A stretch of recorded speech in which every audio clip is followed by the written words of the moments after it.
What if the person you prayed for never needed your prayers? Amanda Riley's story didn't begin with a scandal. In fact, Amanda had spent most of her life doing exactly what society expected.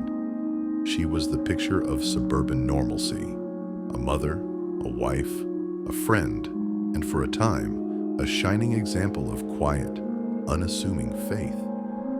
Amanda Riley was the kind of woman that people trusted without thinking twice. A kind smile, a warm heart, and a family she cherished. These were the traits that made her beloved by the people around her. Gilroy, California, the small town where Amanda lived, was a quiet, sleepy place, known for its garlic festival and tight-knit community. People knew each other's names and children's birthdays. There was little to distinguish one house from another, but Amanda's was the one that stood out for its warmth. She had married Matt Riley, a quiet man who worked as an IT consultant, and together they had a son, Logan, a bright, curious boy who had a smile like his mother's. Their home was modest but full of love, and to an outsider, it seemed like the perfect family. A family who shared holidays, volunteered at the local church, and spent their weekends with family barbecues and visits to local parks. But beneath this picture-perfect exterior, Amanda was a woman who felt an underlying tension. A woman who, despite everything she had, still yearned for more, not in terms of possessions or status, but in something much more intangible: validation. Amanda had always believed in the perfect family narrative, the one where everyone is happy and healthy. But the problem with perfection was that it had a way of making her feel invisible. She loved her family dearly, but there was a part of her that longed for something deeper, something that would make her feel seen, not just as a wife or mother, but as an individual. When Amanda began her blog, Faith and Firelight, she did so not for the sake of fame, but for a desire to connect with others. She was looking for an outlet, a way to express the complicated, messy feelings she often kept hidden beneath the layers of suburban life. At first, her blog was a simple space where she wrote about motherhood, faith, and family life. It was full of mommy advice, tips on how to organize toys, bake cookies, and manage schedules. But as she wrote, something changed in Amanda. The more she shared, the more people responded. They weren't just responding to her tips, they were responding to her vulnerability. The first time Amanda wrote about her struggle with motherhood, it wasn't a how-to post or a curated snapshot of her picture-perfect family. It was a raw, honest confession about how she felt in over her head. She described the exhaustion that came with trying to balance a household, a marriage, and a growing child, all while struggling to keep up with the expectations placed on her. It was a post about insecurity, a feeling that many women could relate to, but rarely talked about. Amanda wrote, "Some days I feel like I'm drowning, like I'm failing everyone, my husband, my son, and myself. I keep hearing about the perfect mom, the mom who makes everything look easy. But it's not easy.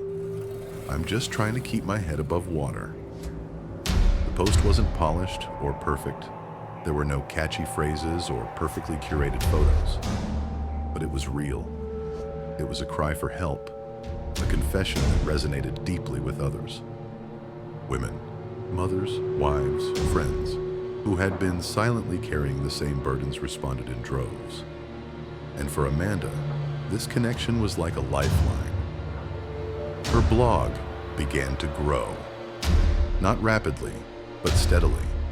She became part of a larger network of women who shared their stories online.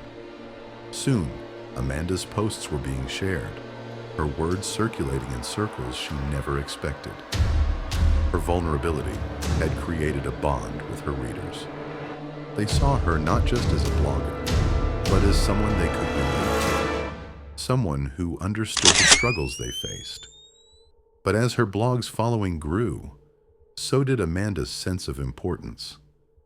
The messages of gratitude and encouragement she received filled a void she didn't even know existed. She wasn't just someone's wife or mother anymore. She was someone, a voice in the digital world, a person whose words mattered.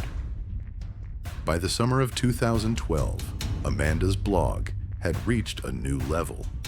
She had a dedicated audience, women who followed her posts, read every word, and offered support.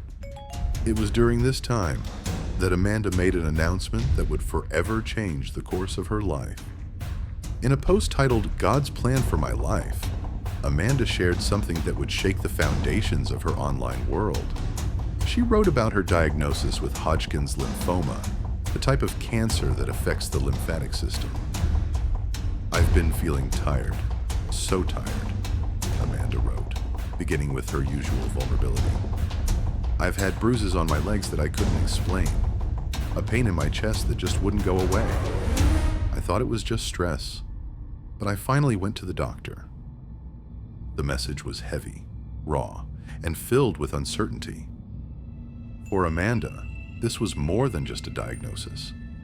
It was a chance to share her fears, her struggles, and the doubt she felt about facing a life-threatening illness.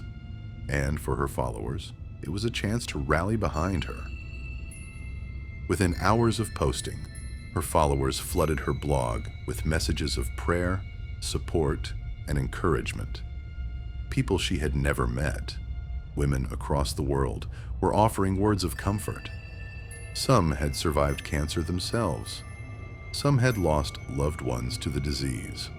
All of them empathized with Amanda, sharing their personal stories and offering hope. Her blog quickly became more than just a personal journal. It became a community.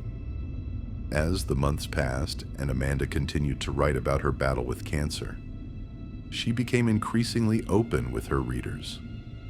Her posts were filled with updates about her treatments, the pain she was experiencing, and the faith that kept her going. She talked about the physical toll the illness was taking on her body, and how she was learning to lean on her family, her faith, and her followers for support. But by the fall of 2012, something began to change. Amanda began to shift her focus. She wasn't just telling her story anymore.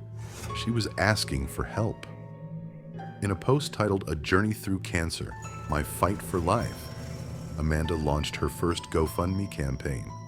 She wrote, "As I go through treatment, the medical bills are starting to pile up. I am asking for help, not for myself, but for my family. I want to be able to focus on fighting, not on the financial burden. Any donation will help." It was a modest request. Just a few $1,000s to cover medical bills and daily expenses. But the response was overwhelming. Within days, donations poured in from her followers, people who believed in her story, who had been moved by her vulnerability. The donations were small at first, $10 here, $50 there. But as her story spread, the donations grew. People from across the country, and even the world, began contributing. Amanda's goal was quickly surpassed. What started as a modest request for help became a campaign that raised over $50,000 in just a few months. But Amanda didn't stop there. By 2013, Amanda had built an empire, an online presence where she was not just a blogger, but a cancer survivor, a heroine in the eyes of her followers. Her GoFundMe page was a constant source of income. Her blog was drawing thousands of readers, and she became a fixture in the cancer community online. Her story had evolved from one of a simple, everyday mother into that of a warrior, a woman who had defied the odds and found hope in the midst of suffering. She spoke of faith, of the strength she had found in her battle, and of the love and support that she had received from her followers. Amanda's posts were no longer just updates on her health. They were motivational, inspirational. They carried a sense of divine purpose, a sense that she was chosen for this fight, that her illness had a greater meaning. Her followers were captivated by her strength. They believed her. They wanted to believe in her. And in doing so, they gave and gave and gave. It wasn't until 2014 that the first cracks in Amanda's facade began to show. Her followers were still enamored with her strength, her resilience, and her faith, but some of the more observant ones began to notice discrepancies. One follower, a nurse named Sarah, began to question why Amanda's appearance seemed to be so unchanged. Chemotherapy was supposed to make her lose weight, have the telltale pallor of someone undergoing treatment. But Amanda looked, well, healthy. She hadn't lost any weight. Her skin still had color. And most notably, her hair, though shorter, was thick and healthy. Sarah didn't say anything at first, but the doubts began to grow. By late 2014, the inconsistencies were too much to ignore. Followers who had once supported Amanda began asking questions. Some wondered why she hadn't posted any real medical records. Others questioned why she hadn't been seen at a cancer center or hospital, places that most cancer patients were frequenting. They wondered why her symptoms didn't match those of other cancer patients they knew. And that was when the cracks in Amanda's story began to widen. But despite the questions, Amanda's loyal followers refused to believe it. They didn't want to think that the woman they had supported, prayed for, and loved could be lying to them. But the truth was slowly starting to emerge. As Amanda Riley's story continued to captivate her growing audience, the seeds of doubt began to germinate. The perfect facade she had carefully crafted for years, the warrior mother battling cancer with unwavering faith, started to show the first signs of imperfection. It began slowly, almost imperceptibly. But for those who were watching closely, the cracks were becoming too hard to ignore. Amanda had built an empire, an online community that adored her, a following that cheered every update, and a network of people who donated tirelessly to her cause. She had become a symbol of strength, hope, and faith. But like all great lies, the truth began to surface, piece by piece, exposing the carefully constructed narrative Amanda had woven so meticulously. It started with whispers. At first, it wasn't anything overt, just a few followers questioning small details. A few comments here and there, some hesitant, others more curious than skeptical. But these were the early warning signs that something was wrong. Sarah, the nurse who had started to notice Amanda's unchanged appearance, was one of the first to speak up. In a private message to Amanda, she gently asked about her treatment details. "Hey, Amanda, I hope everything's going well with your treatment. I just wanted to ask about your oncologist, if you don't mind sharing. I'm just curious. As someone in the medical field, it's always nice to hear about other doctors." Amanda didn't respond directly to the question. Instead, she deflected, telling Sarah that her treatment was private and that she didn't want to share too many specifics. This was not unusual. Many patients are protective of their medical information. But the vagueness of her response, combined with her reluctance to mention any doctors by name, struck Sarah as odd. But it didn't stop there. Another follower, Liza, who had been following Amanda for years, noticed that some of the photos Amanda posted from her hospital stays didn't quite line up. The backgrounds in her photos were often too clean, too neat, almost sterile, not the chaotic, high-stress environments that one would expect in a real hospital. There was no sign of equipment, no staff, no bustling emergency rooms. It was as if the hospital was just a backdrop to her perfectly staged story. As the months passed, Amanda's followers began to feel a dissonance between her words and the reality of her situation. The more they saw of her battle, the less it seemed to add up.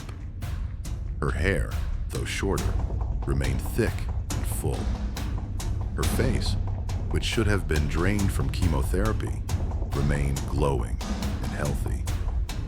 She appeared to have energy for everything, attending church services, going out with friends, and participating in community events, all while supposedly undergoing aggressive treatment for cancer. Liza, who had been one of Amanda's most ardent supporters, couldn't shake the feeling that something was wrong. She had donated money, shared Amanda's posts, and prayed for her, but now the inconsistencies were starting to add up. She had always believed Amanda was an authentic voice, someone who was as transparent as she could be about her illness. But now, as Liza watched Amanda's social media posts, she began to notice things that made her uncomfortable. There were no medical updates that made sense. No scans, no test results, no treatment details, just vague references to "my doctors" and "the process." Liza felt a cold chill run down her spine as she reread the posts, each one seeming more rehearsed than the last. Amanda wasn't just playing a role. She was controlling the narrative. Liza wasn't the only one who had started to have doubts. Nancy, another longtime follower and friend of Amanda, noticed the same things. As someone who had supported Amanda emotionally and financially, Nancy felt conflicted. She didn't want to believe that the woman she had trusted could be faking it. But the more she looked at Amanda's posts, the more the inconsistencies became glaring. It wasn't until 2015, when a few followers began to privately question Amanda's claims, that the investigation truly began. It started small, in private message groups, but word quickly spread. One follower reached out to a friend who worked in a cancer center and asked if they could check Amanda's claims. Another woman, a nurse, started to quietly gather information. The community was starting to turn. People who had once admired Amanda began to question whether her illness was real or whether they had been duped. At first, Amanda brushed off the questions. She posted a photo of herself with a bright smile, holding a sign that said, "Don't let the fear of what's happening stop you from being grateful for what you have.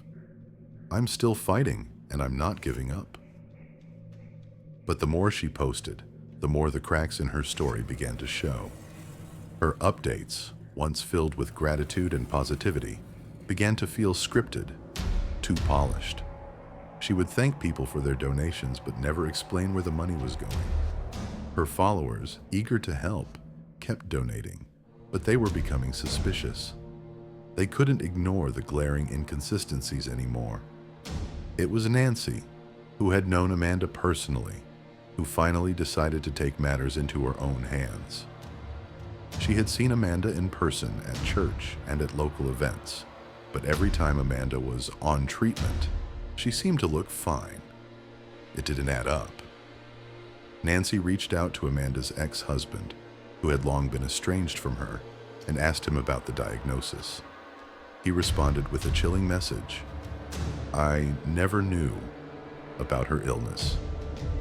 It was the first I'd heard of it. She never mentioned it to me." It was then that Nancy realized the scale of Amanda's deception. She had faked not only her illness, but also her entire relationship with her medical condition. There were no medical records, no doctors to verify her claims. Just a story.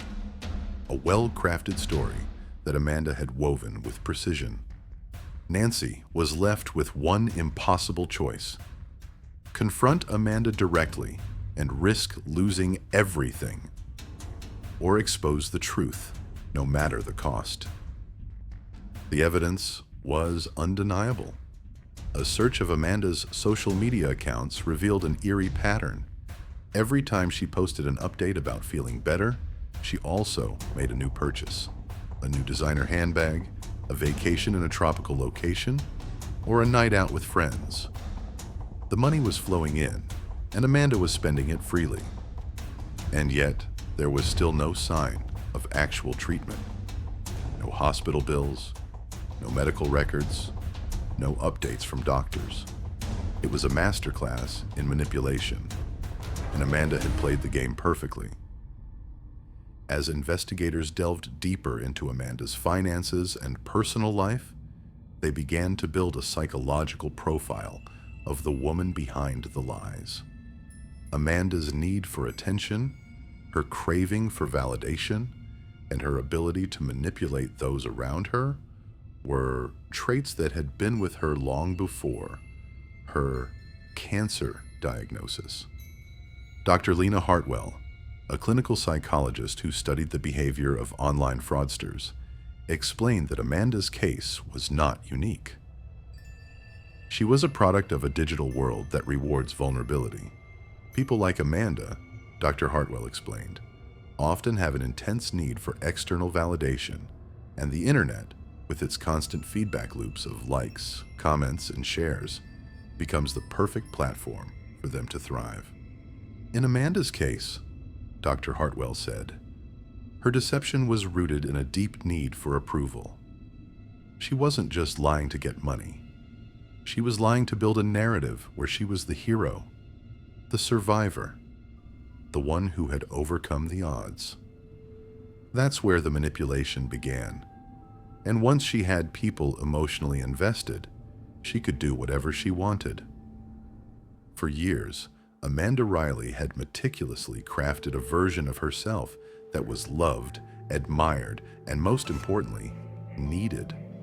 Her followers, her community, trusted her implicitly. They believed in her strength, in her unwavering faith, and in her fight against the cancer that she claimed was ravaging her body. They didn't question her. They didn't need to. She had become a symbol of hope, a beacon for others facing similar struggles. But behind this image was a woman whose need for validation and attention had reached dangerous levels. Amanda wasn't just a manipulator in the traditional sense. She was a master of emotional control. Dr. Lena Hartwell, a clinical psychologist, had spent years studying the psychology of online fraudsters, particularly those who used vulnerability as a weapon. Amanda's case is a textbook example of what we call factitious disorder, where someone creates or exaggerates an illness to gain attention and sympathy, Dr. Hartwell explained. But it goes beyond just seeking attention. For Amanda, this was about creating an identity. She wasn't just sick. She was the sick woman, a person who could inspire, be adored, and be supported. That's a powerful narrative. Dr. Hartwell further explained that Amanda's emotional manipulation was sophisticated. She knew exactly how to play her audience. Amanda would post pictures of herself in hospital beds, tears in her eyes, her head wrapped in scarves. But those images weren't just sad depictions of someone suffering. They were carefully curated performances designed to elicit sympathy and admiration. The more her followers gave, the more Amanda's narrative became validated. She was not only the one suffering, but also the one in control. She had power over their emotions. It wasn't just about the money.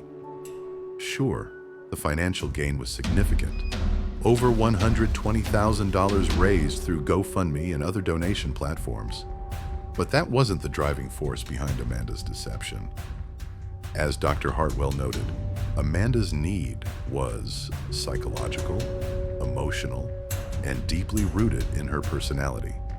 She wasn't just deceiving others for material wealth. She was doing it for validation, for emotional security, and for a sense of purpose. The act of lying about cancer gave her a role that she could not only play, but own. In a world where everyone is striving for likes, shares, and comments, Dr. Hartwell continued, Amanda had found a way to be the center of attention, but in the most tragic way possible. She She positioned herself as a hero, a martyr in the battle against illness. But the moment that she started receiving donations and emotional support, it became addictive. Amanda had been able to control the narrative by making herself the central figure. She was the one everyone rallied behind. She was the one who had to be supported. She wasn't just a participant in the story of her illness. She was the protagonist. For Amanda, the attention wasn't just a fleeting reward. It was the validation of her very existence. The more attention she received, the more she felt alive. She had become an influencer, not just in the traditional sense, but in the most profound, personal way imaginable. Her illness had become her identity, and the more people believed in her, the more powerful she felt. As the years went by, Amanda's grip on her followers grew tighter. The donations kept pouring in. Her blog became a beacon of hope for those facing their own battles. But then cracks began to appear. Slowly, at first. Subtle inconsistencies that people began to notice but were too afraid to address. For months, Amanda's followers had watched her post updates about her supposed treatment. She spoke about chemotherapy, about side effects, about the toll that the illness was taking on her. But something didn't add up. Amanda had lost no weight. Her skin wasn't pale. She didn't look like someone undergoing chemotherapy. And yet, she continued to tell her story, and people continued to believe her. It wasn't until a few sharp-eyed followers, led by Sarah, the nurse, and Liza, a concerned supporter, started to dig deeper that the cracks began to widen. They began to quietly ask questions, reaching out to cancer centers and hospitals. What they found was troubling. Amanda's medical history didn't exist. There were no records of her treatment at the hospitals she claimed to have visited. The doctors she mentioned had no knowledge of her case. The prescriptions she claimed to have filled were non-existent. The moment Sarah confronted Amanda about the discrepancies, Amanda's response was swift. She deflected. She blamed her followers' misunderstanding. She claimed that her treatment was private and confidential, even though she had publicly shared so many details about her illness. And when the questions grew louder, Amanda doubled down. In the fall of 2016, after months of quiet digging, the truth began to surface. Amanda had faked it. Every part of it. Her cancer, her treatment, the hospital visits, all lies. The fallout was swift and severe. Her followers, who had once believed her so fully, now felt betrayed. The people who had donated thousands of dollars to her cause began to demand answers. They felt violated, manipulated. Their faith in her was shattered, and with it, their belief in the very notion of empathy online. It didn't take long for law enforcement to get involved. The IRS started looking into the large sums of money that had been donated to Amanda's campaigns. They traced the donations back to PayPal accounts and bank statements. What they found was an extensive network of lies and deceit.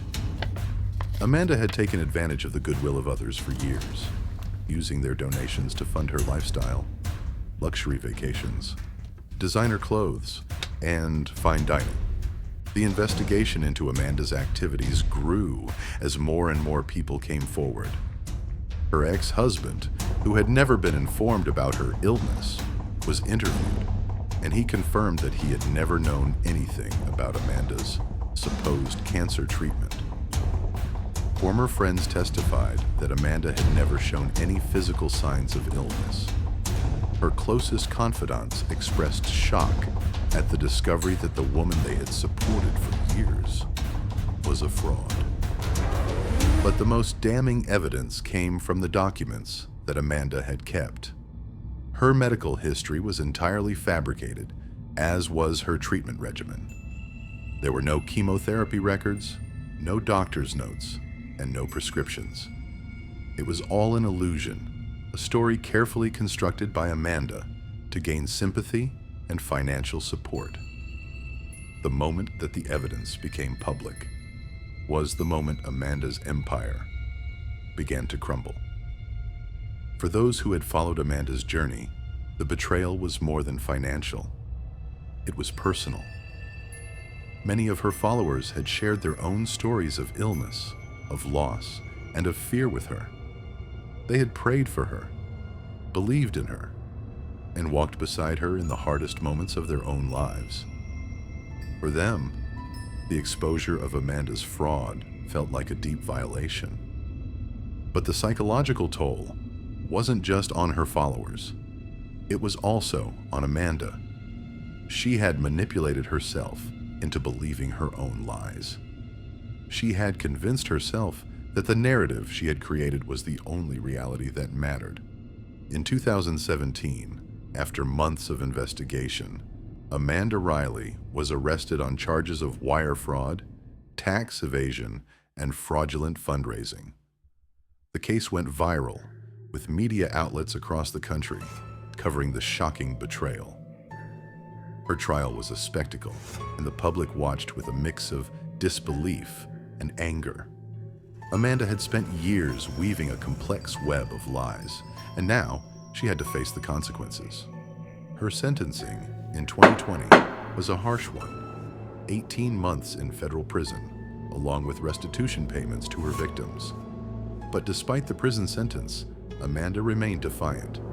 She still claimed innocence, insisting that her actions were motivated by a desire to help her family and that she never intended to hurt anyone.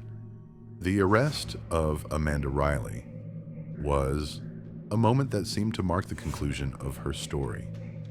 The woman who had faked her battle with cancer for nearly a decade had been exposed, arrested, and sentenced. Her digital empire had crumbled under the weight of its own lies, and her supporters, the ones who had donated their time, money, and emotional energy, were left in the wake of her betrayal. But even after Amanda was sentenced and locked away, the ripple effect of her actions continued to reverberate through her community, her followers, and the digital world. Amanda's story was far from over. When Amanda was sentenced to 18 months in federal prison, it seemed like the final chapter of her deceptive saga.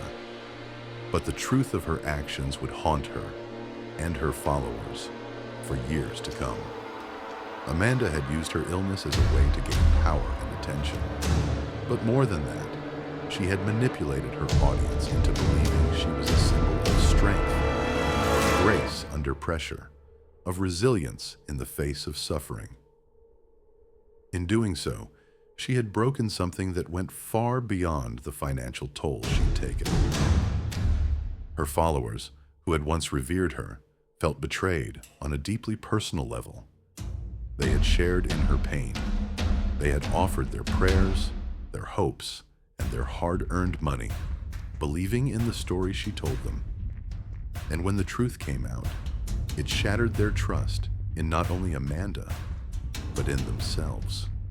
How could they have been so easily deceived? How could they have invested so much emotional energy in someone who was never real? Melissa Ray, the single mother from Dallas, who had donated over $3,000 to Amanda's campaign, spoke about the emotional toll of the betrayal. "I gave because I believed in her," she said in an interview. "I thought I was helping someone who was going through the same thing I went through. I have lost a lot of people to cancer. I just wanted to make sure that no one else had to go through that. But now, I feel like I've been betrayed by the one person I thought was the real deal." But the damage wasn't just emotional. The scandal had a ripple effect that extended far beyond the followers who had trusted Amanda. It spread across the entire online community, making people more skeptical of digital donations, more hesitant to believe in the stories shared on social media, and more cautious about who they chose to trust. Amanda's fraud became a case study in the dangers of unverified online fundraising. In the wake of the scandal, many people began questioning the transparency and accountability of online platforms like GoFundMe, PayPal, and other donation-based websites. How many other scammers were out there, manipulating the public with false stories of illness, hardship, or tragedy? Several months after the news broke, the government began to take action. The FTC, Federal Trade Commission, introduced new guidelines for online fundraising campaigns, requiring more stringent verification procedures to prevent fraudulent activity. Hospitals and medical professionals were now required to provide clear documentation for any medical fundraising request, and donors were encouraged to ask for proof before contributing. But for many victims, these changes came too late. Amanda's story had already shattered their trust in online fundraising. It had made them question the very fabric of digital empathy and whether they could ever again believe in the stories shared by strangers on the internet. But Amanda's deceit wasn't just confined to the realm of online scams. It spilled over into the faith-based community.